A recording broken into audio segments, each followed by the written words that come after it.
Susie, did you write that line? Not by me. I was going to say, who wrote that line? Because it's a great line. Welcome to Lorraine. Lovely to you. see you. And you. 32 years on Countdown, by the way. Amazing. I know. I still can't quite believe it. So I wasn't there right from the beginning, but pretty much Right. all the way through. Oh, my life. Look I at know. you. Your hair was so big and red.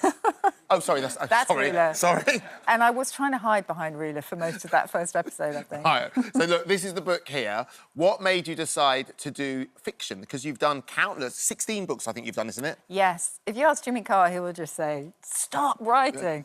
That's pretty much the joke on 8 out of 10 Cats Just Countdown. But, well, do you know, the real sort of parallel that I saw here was that lexicographers, so people who make dictionaries, who document language, we are a bit like detectives. We're word detectives. We kind of dig for evidence. You know, we're looking for records, we're looking for footprints as to when a word came about, where it came from, who said it first.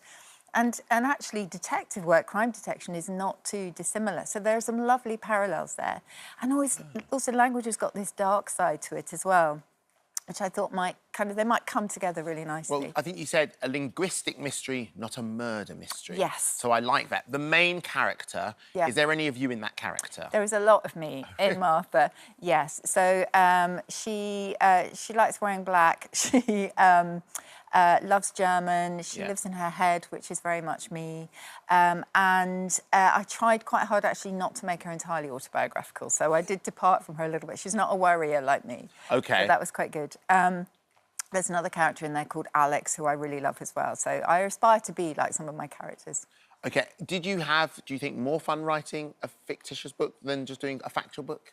Yeah, it was very different. So it's, you know, if I'd kind of even for 1 second thought moving from non-fiction to fiction would be quite straightforward, I was completely wrong. It's a very, very different set of skills.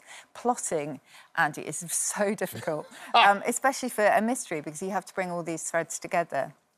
But, do you know, it became a bit of an oasis for me. It was a lovely world to dive into and be with these characters for a while and just take my mind somewhere completely different. So quite refreshing for you. You are obsessed with the English language. You're obsessed with words. Yeah. Am I right in thinking you actually listen to other people's conversations when you can? I do eavesdrop. I think to be a... I was trying to not use that word, no, but... I am. OK. I've always been an eavesdropper, apparently, ever since I was little. So, yeah, I think tuning into conversations and finding out how people are using words or misusing words sometimes can be hilarious.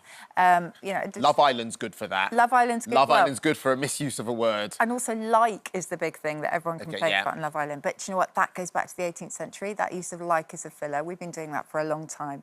But they use Really? Yeah.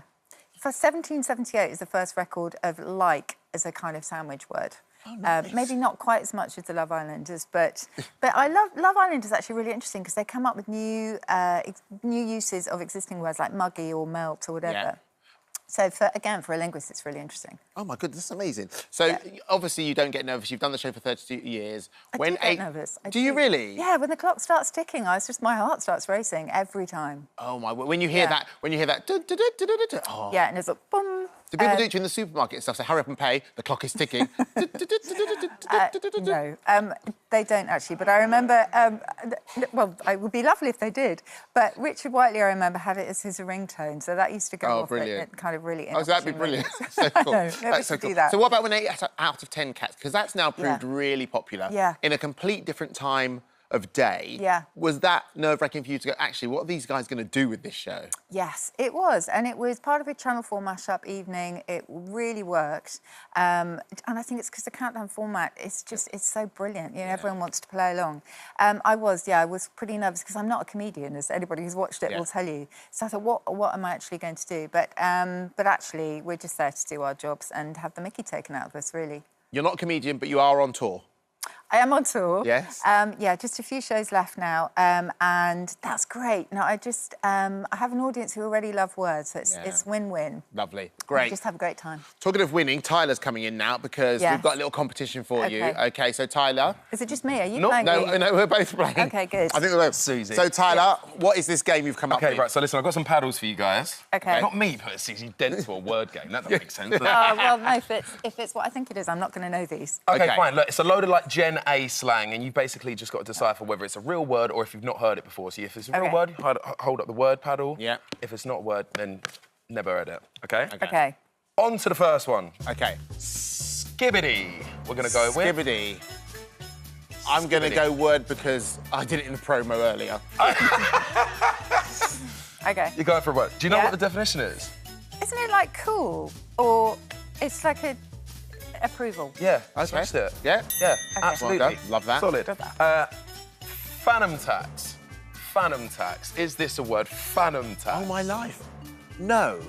You're saying not heard. You're saying it's a word. Yes. So it's a word. What do you think I phantom do know tax this means? one, but I don't know where it comes from. So it's about taking someone else's food, isn't it? It's to do That's with what? correct. That's what? Eating someone else's food. Okay. Like- Taking somebody else's food. But Like why? Phantom tax. Why? There was a streamer called Phantom and basically okay. said about like taking people's food. Amazing. Anyway, Okay. on to the next one. Flirtquake. Yeah? Yeah, I'm going to say yes. You're saying it's a word. You're saying you've never heard of it. It's I not a haven't word. heard of it, but- Flirtquake. Like, oh, I was out last night. That girl, she was flirtquake. Is it real? No. Oh. The I thought I got one excitement of your face, I though. thought I got one right. Right, we've got the final one now. Sigma. Pop Sigma. star. I know that's right. You think that's? There's a pop star called Sigma. Okay, yeah, but that doesn't mean that's like a word. My show for 1 hour, my rules. Okay, fine. It sounds like it should. I'm just going to do the opposite. You can say not heard. That is indeed a real word. Yay! Well done. What Look, you does it mean? beat Susie as well. It Yeah. actually means when something or someone is cool. Oh, Sigma. Like okay. that. Then use you that know, one. it's all, Or maybe all not. of what I'm saying. When I found out that Susie was in today, all backstage, I've just been saying like loads of big words like dichotomy Yes. and things like that. I don't know how Yeah. to use it in a sentence, but I'm there. Susie, That's you brilliant. inspire me. Susie, thank you so much for Thank coming you in. for having me on. OK, no, you're more than welcome. Tyler, see you a little bit later. Susie's book, Guilty by Definition, is out now.